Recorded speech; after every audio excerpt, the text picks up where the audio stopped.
तुम्ही पण उमेदवार देतात, त्यांच्या आणि तुमचं एकत्रीकरण नाही होणार का, त्या संदर्भात काही चर्चा झाली? मला वाटतं मी काही चर्चा केलेली नाही. त्यांच्या मुंबईच्या दौऱ्यानंतर मला बोलणं नाही, मी बोललो पण नाही. आणि मला वाटतं मी जरांगे पाटलांना पाठिंबा देत असताना मी काही राजकीय विचार करून तिथे गेलेलो नव्हतो. एक सामाजिक विचार होता, त्याच्यानं राजकीय मी त्यांच्यासोबत बोलल्यापेक्षा मला ते योग्य वाटत नाही. प्रत्येकाचा आपापला निर्णय त्या त्या पद्धतीनं घ्यावा, त्या अभ्यास पूर्ण घ्यावा, तशा पद्धतीनं समोर जावं, तो त्याचा प्रश्न आहे. मला असं वाटते का त्यांनी कोणासोबत युती करावी, आमच्यासोबत करावी का अधिक कोणासोबत करावी, हे सगळे मिळून ठरल्याशिवाय ते होत नाही. आणि त्यांनी युती आमच्यासोबत करावी याच्यासाठी मी काही फोन करणार आहे, आमचा तो स्वभाव नाही.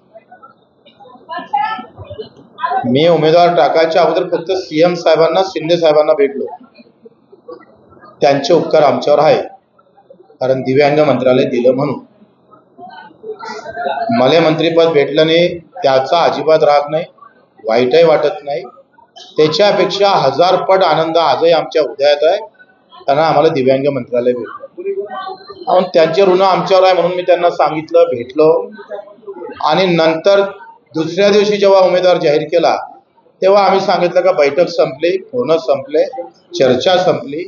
ब्रह्मदेव जरी आला तर अमरावतीतली उमेदवारी कायम राहील, जिंकून आणल्याशिवाय राहणार नाही, ही आमची भूमिका आहे.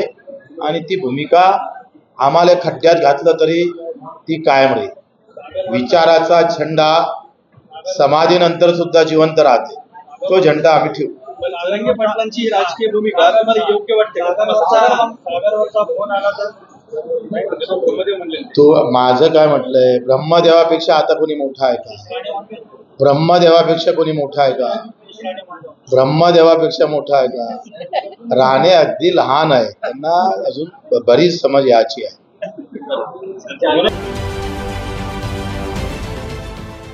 देश विदेशातील प्रत्येक घडामोडींचे लाईव्ह अपडेट मिळवण्यासाठी आता साम टीव्हीच्या सर्व सोशल मीडिया प्लॅटफॉर्मला लाईक, फॉलो आणि सबस्क्राईब करा. तसंच सर्व नोटिफिकेशनसाठी बेल आयकॉन प्रेस करायला विसरू नका.